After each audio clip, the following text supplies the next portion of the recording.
Ladies and gentlemen, next couple of speakers here at the ACHL digital event, and a couple of real characters and a couple of cargo supporters.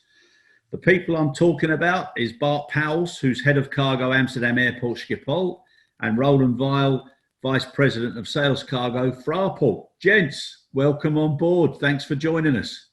Good morning, Chris. Good morning, visitors. Yeah, good morning, everybody. Good morning, Chris, and thank you for your nice introduction. It's a pleasure. Just as we start, Roland, is that for Bart, the sign that you've got behind you? Is that, sorry? Is that for Bart's benefit, the shipper's first choice? Yes, absolutely. Absolutely. Yeah. It's number one is alphabetically, so it starts with A, Alpha, Amsterdam. So that is the number. No. No, what it is back there, Chris, good morning again. It's a statement that the choice of the airport is the shipper. He makes that decision, and that's what we want to emphasize again, over and over again. So it's not us, it's the shipper who chooses the routing. As always, Roland, as clear as a cloudy day, my friend. I'm fully aware of what it is now. But seriously now, lads. Okay, you're both very, very firm supporters of cargo, and you've seen how much cargo has come to the fore now through this pandemic, and the title of the subject matter that we're focusing on is From Crisis to Care, and genuine collaboration and joint initiatives. So maybe Bart, if you could just give us a brief overview of the many positives that you've experienced over the last 3, 4, 5 months. Okay, thank you, Chris. Despite the fact that we have this virus and we have had a serious drop in number of flights at Amsterdam, I think we survived in keeping our volumes for the majority of what we had. And how come? Because we had extra full freighters. But you don't get just full freighters like that out of the sky. You need to handle them, and you need to be able to manage the peak. And that can only be done by collaboration. And I can give you later good examples of this collaboration, but I have seen the proof was there in Amsterdam on the ground. Yeah, it's actually brought out the real aviation spirit, the real aviation family, and allowing people to be people, which is something that was slipping prior. What about you, Roland? Yeah, collaboration. It's the key, yes, but our numbers are down, of course, because we lost a lot of the wide body belly space. It's slowly coming back now, but the total volumes that we have in the year to date is about 14% below last year's year to date numbers. And considering that the belly space is down about 75% year to date, that answers the question. So it's the same as with other airports. We've seen an increase in main deck capacity, and that picked up a lot of the volumes of the belly. Indeed. Right. So now, listen, gents. Right, you're both working for organisations that have got a huge community around them. So your own ecosystem, your own airport community. A question for you both, and I'll start with you first, Bart. Do you think now is the time for airports to start driving a radical change or a disruptor change within the industry, so that they actually start to give direction and certain standards themselves with regards to who does what on that airport? But the moment is there. Yes, definitely, Chris. The moment is there now to improve your processes. Things that we have been doing in the past couple of years in Amsterdam already. But I can give you a good example of what the COVID has brought us. Truckers arrive at the airport for export. Yeah. And what they do, they go to the desk of the handling agent, and this is a face-to-face contact. You don't want that. Yeah. So we have said with all the handling companies in Amsterdam, let's avoid this. Try only digital documentation. So all the handlers now are working on the new protocol, and that is related to the 1.5 meters policies that you have for safety of the staff. We only accept export documentation if it's brought digital. So no more face-to-face contact, and then the driver can carry on and go directly to the docking station. And the airport has forced this. The airport is working together with the community, and we seriously support this initiative. Okay, so let me ask you, Bart. So what you're saying is now the number of touch points of the physical airway bill, invoices, house airway bill, etc., that would have been somewhere in the region of 30 to 40 by the time it gets picked up from the forwarder by the driver to the time it gets put in the pouch. Mm-hmm. Correct? Yeah. So what you're saying now is you're now looking to eradicate all that documentation on the export side completely. If you can avoid paperwork and manual contact or physical contact by simplifying it, doing it digital, sure, that's the solution. Okay. But it must be done at an airport level. So there must be no exceptions. 100%. Yesterday we were talking with some people, and we came up with another 4-letter term, and our industry loves it, and it was CSBB, which was a common sense baseball bat.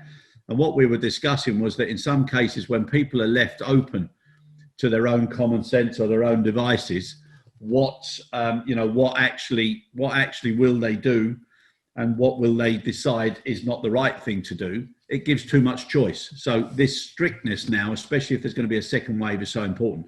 So you guys are actually, you're forcing, for want of a better word, or you're strongly advising that is the best practice, and that is the only practice that will be agreed. Chris, the handlers, all of them individually agreed this is the only way forward, because a handling company is receiving truck drivers in a small office. Yeah. And there's not one at a time. There's always 5, 6, or even more of them at a time. And their staff is risking to get the virus spread by everybody who's entering the room. So they said, we don't feel comfortable, but we don't have a solution for the truck drivers. So the only thing is avoid this process. Why do I need a stamp if it can be done digital? Yeah, no, I 100% agree. At long last, Cargo IQ and the e-airway bill, it's been a long-standing discussion, debate, and I would say embarrassment for the industry. And now, if it's hygiene that drives it, then all the better. Thanks very much, Bart. What about you, Roland? We are definitely encouraging an increase in electronic submissions and electronic activities. But of course, in Frankfurt, we have 12 warehouse handlers, and not all of them are on the same level. And so we encourage them, and we try to push them in the right direction and encourage them. And it goes back to when I was kind of babysitting the birth of the Frankfurt cargo community 7 years ago. We already talked about this electronic way of doing business, and that is a common goal. Everybody wants that. Now there's the situation with the virus that might speed it up, that will accelerate the developments. But I don't want to impose certain procedures if the parties of the supply chain are not ready yet. But we definitely encourage it, and we would love to see it grow faster. Okay, but like coming back to Bart's point, and my issue that the airport now can be a really big differentiator if it decides to do things in a consistent fashion and for the right reasons. So are you guys willing to push and to say from a certain date, this is what should be in place? We have not decided whether we're going to say this is a deadline, you cannot do it. And going back to the experience in my previous life on the passenger side, we originally tried that with electronic with electronic ticketing some time ago, and it did not work back then. So we kind of stepped back. But I think it does now. But it does now, Roland. It does now. So the competitive situation will automatically drive the supply chain into electronics submissions. Whether the scapegoat COVID is the right one, I don't think so. But of course, the health and the wealth of the staff at the airports and in the supply chain is definitely a pusher. Okay, but Roland, something that we need to talk about more, my friend, because the airports have got the chance to do the right thing. And it's when people say some do, some don't, and there's an openness, that's what causes the gap in the fence. That is true. That is true. But also as I said, it's the shipper's choice. And if the shipper chooses the easy way, and the easy way is still considered in many ways, with many companies, is still considered the old-fashioned way, then the cargo flow will go in that direction. And that's, of course, something we don't want to pull the rug from underneath our feet. Unless people are prepared to do the right thing, which is sometimes the tough thing. Absolutely. At the right Agreed. time. Agreed. Okay, so I'll move on a little bit now. Okay, and one of the things is something that you both brought up, this new European ruling on VAT with regards to e-commerce. So that appears to be pushing things into the right direction. That's correct. And it's ironic that the parties that have been very successful in this particular down period for the business, e-commerce, that they're actually now pushing even more electronic submission because of the volumes of work and the unnecessary time and the hygiene issues that are involved. So do you want to just give us a little bit of an opinion on that, Bart? This is a difficult question, Chris. It depends how you look at the business. If e-commerce is coming in individual packages, it's like individual declarations. So that is a huge impact on customs. Correct. What we have seen in Amsterdam is an increase in e-commerce, but we also have seen that Dutch customs is looking at it from a different perspective, because they say there is too much declaration and we don't have extra staff to handle it. So we don't want to be the showstopper in the supply chain. But if nobody works in a digital environment, you're forcing us to stop the show. So we have said, no, this must be done in a different way.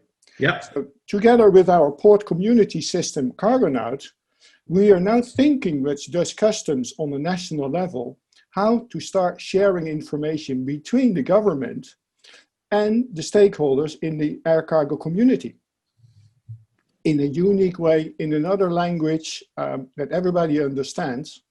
And part of the entire process is also a law that the European Union has said to customs, I can't work with individual commercial companies.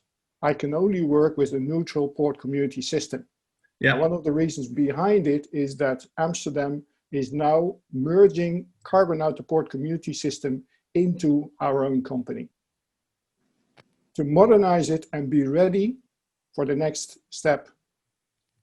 Okay, very good. And also now that they've adjusted the criteria from €25 or €22 down to €1, that makes it a lot clearer and a lot less open for potential, whether it be intentional or not, misunderstanding with declarations. Yeah, absolutely. Yeah. And it's €1 cent.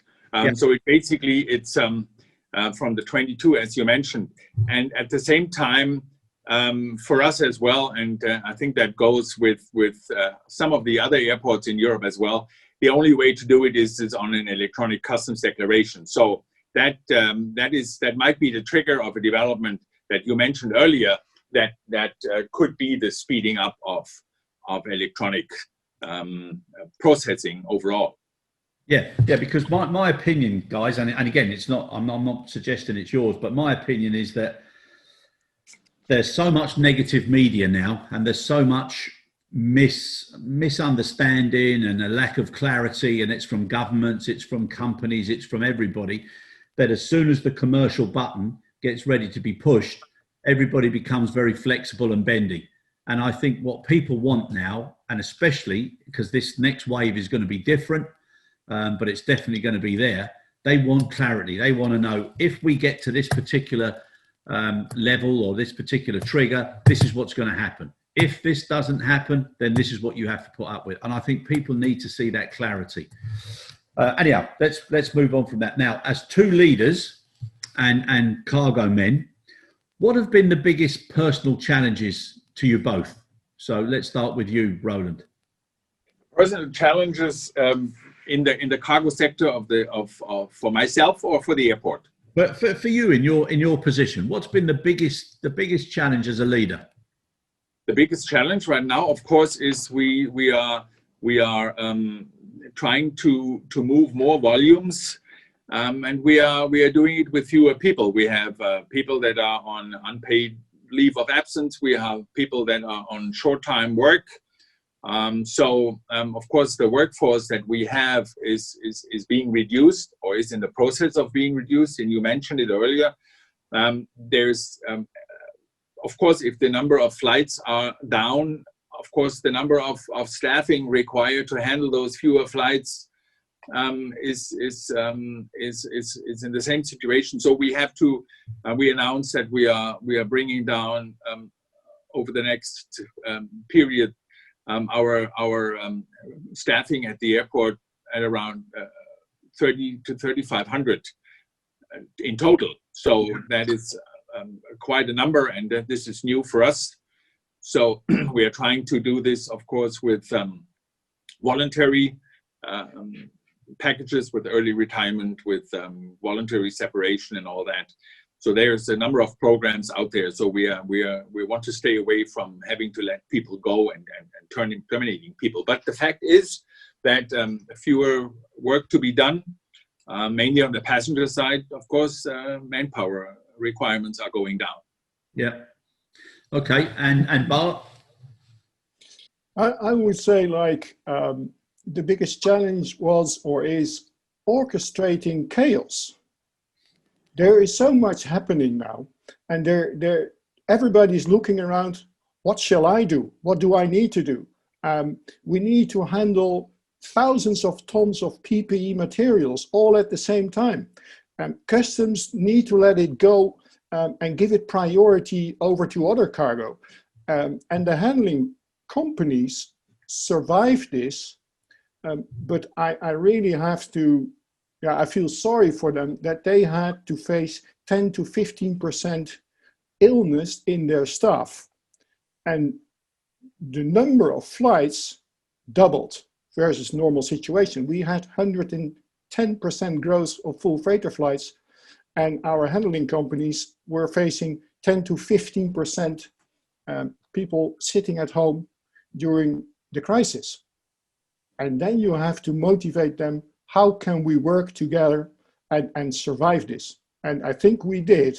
And everybody's now looking at it like, okay, if this is the worst thing that can happen to us, we can survive anything. Okay, right. And just on that note, and from the big impact of personnel and difficult decisions and practical sizing by airlines, where there's a worst case scenario we've dealt with, now we're having to face these best case scenarios where suddenly everybody needs to bring their freighters in at a certain time, and we don't have enough staff and we don't have enough manpower to process it. One of the things that has been asked is, why, if an airport, and we could talk about it domestically to start with, but then close quarters, especially within Europe, why, if an airport has got a certain amount of qualified people and safety and security screened people, could they not be put into like a reservoir? So when there's an urgent spike in another airport and they suddenly don't have enough people to bring in, that those people could be straight straight away accepted into that airport because of similar practices. Do you think there's any mileage in that as an option? This is what we're looking at, Chris. You talk about sharing or pooling. Yeah. So we are now looking at the options of equipment pooling, but also on staff pooling. How can you share staff between the handlers at certain levels? So we have actually attracted somebody who is really working on this on the passenger side, also on the cargo side, but you can't just change them. A freighter is different than a passenger aircraft. And so you need to train them, etc. But they have been looking at options how to, if the passenger side is down, people are getting redundant. Yeah. Can you have them on the cargo side to support? That's what we have been looking at. Yeah, exactly. Yeah. And what Chris, about? and Chris, sorry, and we are doing this because our staff on the ramp is doing both. And if the driver of a high loader can offload the belly of a 747 passenger flight, he can also unload the freighter. And if he goes on a main deck with a high loader, of course there's some certain training that is required. But we are cross-utilizing that staffing group since many years. So we shifted many of the teams that are mainly working, that have been working mainly on the passenger side, into the cargo area. So we have not seen that. There's no need for us because our team is operating like a clockwork already. Okay, can I ask you, Roland? What about having like a pooling group who could go in and support the GHAs just in case there was an outbreak and a complete shift had to isolate because there was a case, and then they weren't able to do the ground handling agents. They already do that. So Bart mentioned the PPE situation, and we had that. And you remember from the PPE when forwarders or truckers did not pick up at the usual speed, we had a backlog from the warehouse onto the ramp in during some times, because if you keep letting the water run into your tub and you don't have the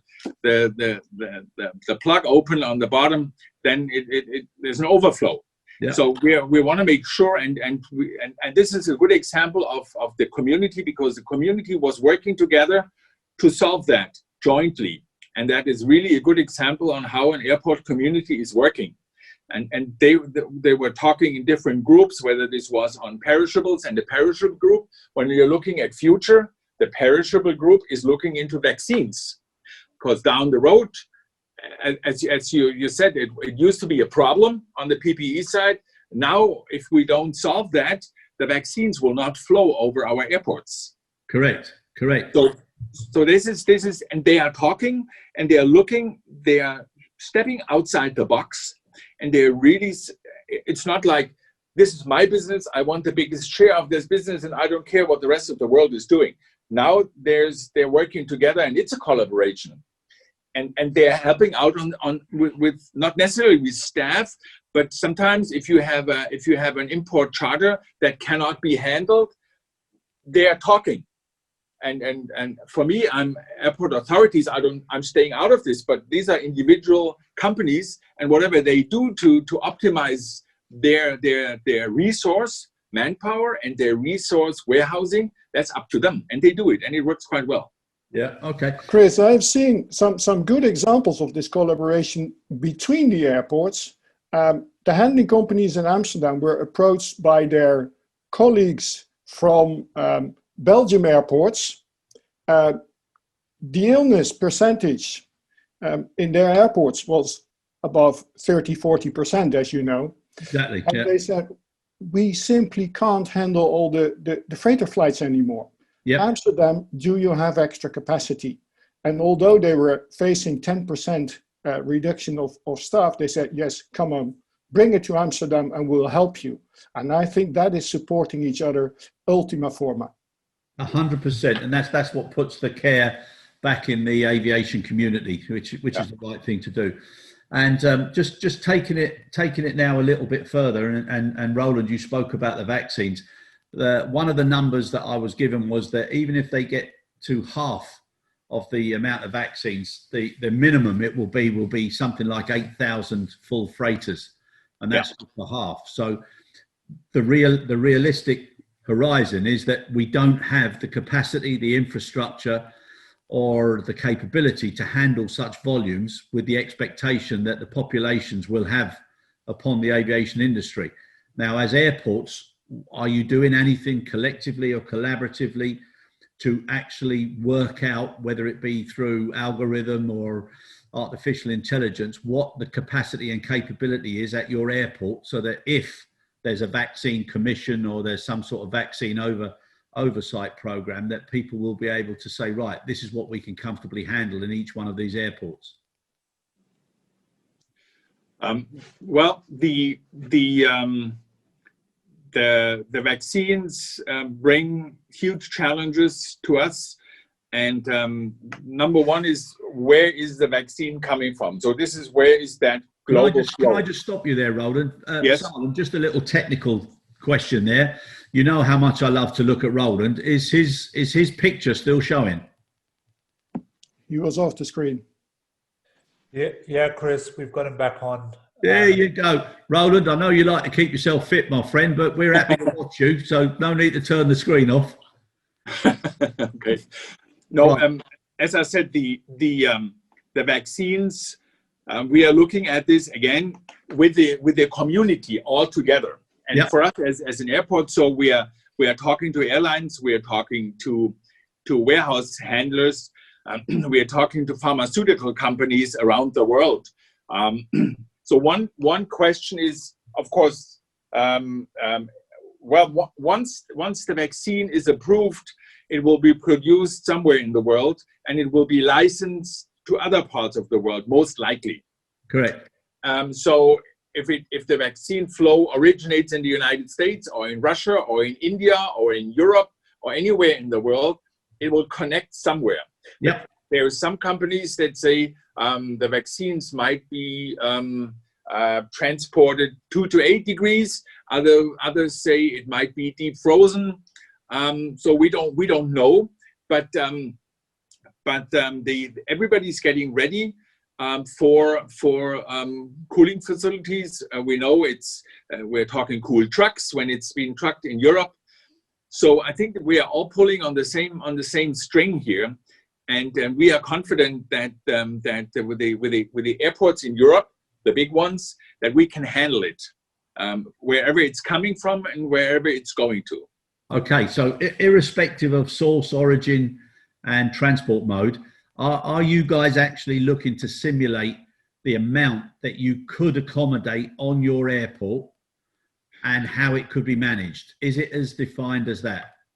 Well, it's looking like into the crystal ball. When you mentioned 8,000 flights, if the passenger flights are on, out of those 8,000, we have about probably 150 a day or close to 200 main decks today. And it's not going to come all the same day. And if you think that it might go via other European airports, it might go via Amsterdam, it might be trucked to other airports, depending, as I said, from where it comes. And then based on how the countries decide how much of the in-country production has to go to the country itself. Yep. Like if India produces vaccines, how much do they use for their own people? Of course, you cannot blame them if they use it inside the country. So it might differ from country to country around the globe. But it will definitely be a challenge, a logistical challenge. And with that, the tracking, as it is temperature sensitive, again, more electronic ways, electronic support. You got loggers on them. Everything needs to be electronic. That might be another push down the road to go more to electronic and not paper. Exactly.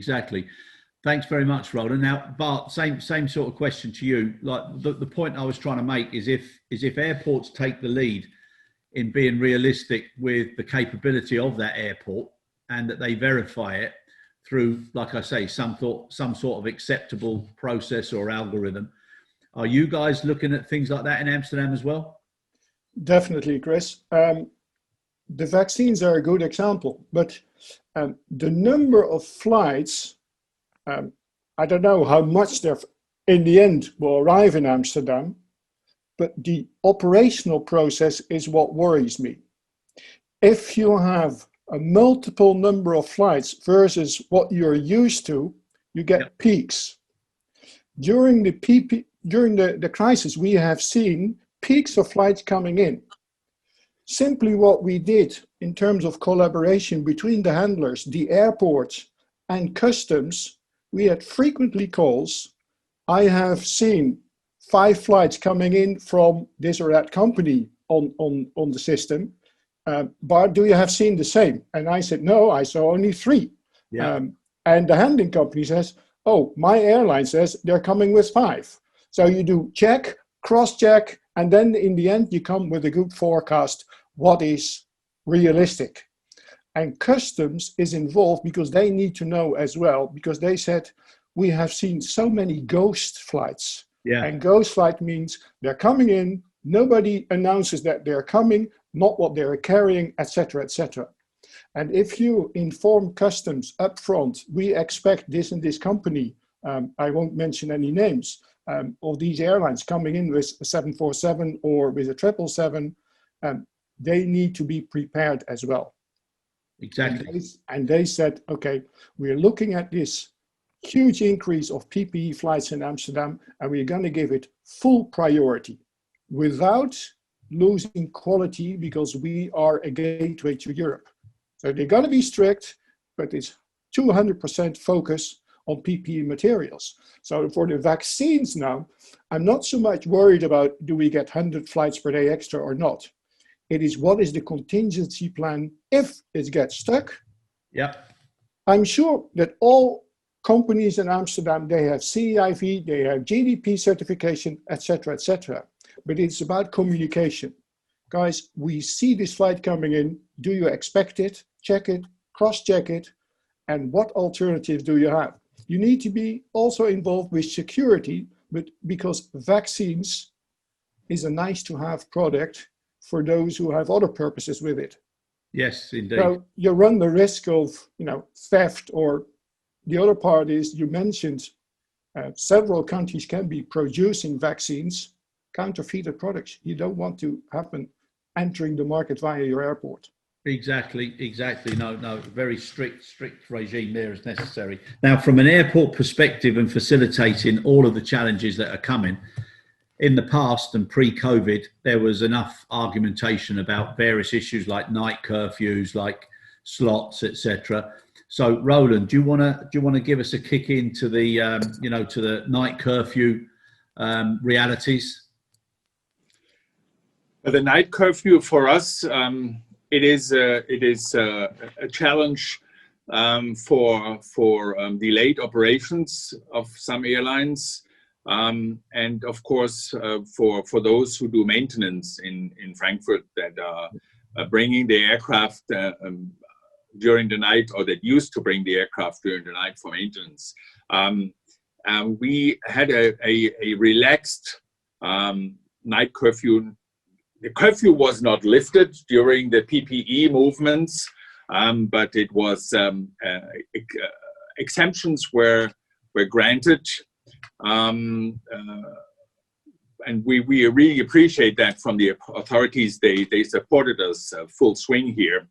But I must say the usage of those night flights was extremely rare.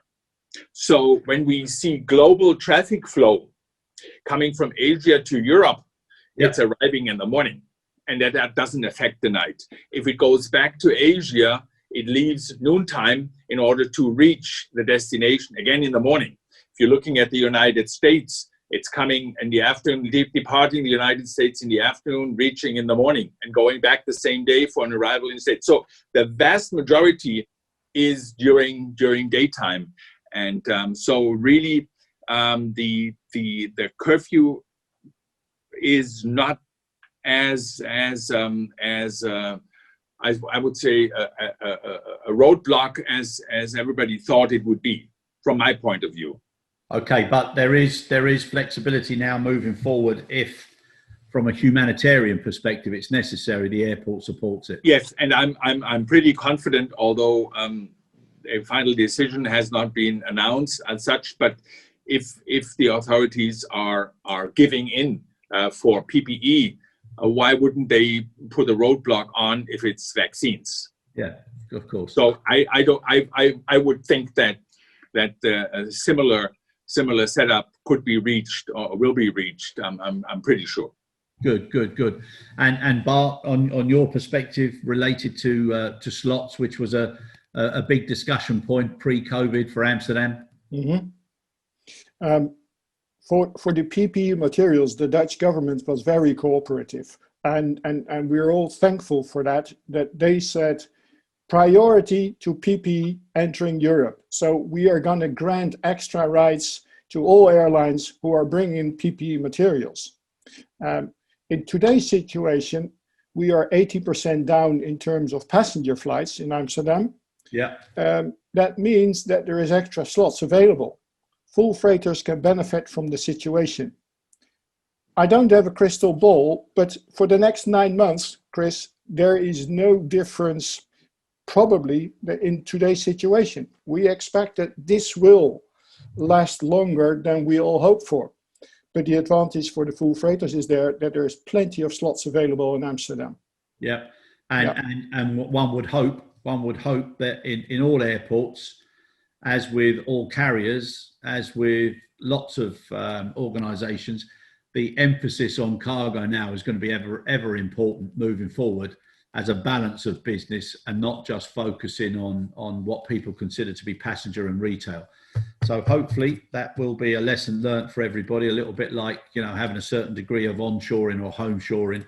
So things are going to change.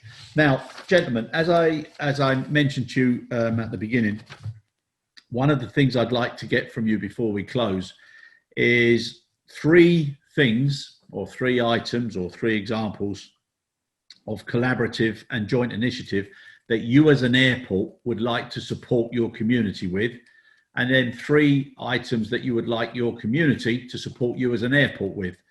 So this is a choice now. Who'd like to go first? And we'll just do one of those. So we'll do the things that you would support for your community. So who'd like to be the first one to give me 3 things? Well, on the things we are supporting and where we would see increased activity, you mentioned it and we talked about it, is electronic submissions. We also have a data highway here where everyone who wants to feed their data on can do that, and the members of the supply chain here, they can pull the data from that data highway, whether this is electronic EDGD declarations or whether this is slot assignments at warehouse handlers, or whether this is truck registration at the main gates of the airport. So this is one thing that we are pushing. As Bart also said, it's doing away with the paperwork and making life easier on the electronic submissions. The number 2 that we are where we are offering our help is the actually community effort. So whatever we can do to support the community, we would like to. Let me go one step back. If you're looking at big integrators like a DHL or a FedEx or a UPS or those, it's like a one-stop shop. So the customer sees where their shipment is, when it's going to be delivered, if it's stuck, where it is stuck, if it goes back to pharmaceuticals, is it at the right temperature, is it shock-free transporting, things like that. So that supply chain visibility of the process, we would like to offer our support to roll that on to individuals, like airline X, forwarder Y, trucker Z, warehouse handler, ramp handler, all those, in order to give the same quality eventually of that for individual, not just for the integrators. So to make that competitive, and that is the supply chain. And then of course we are pushing the dialogue with the actual shipper. So if the shipper lets us know what he or she or they require, we are listening, and we want to tailor to those wishes. Okay, right, very good. So just in brief, the third one was?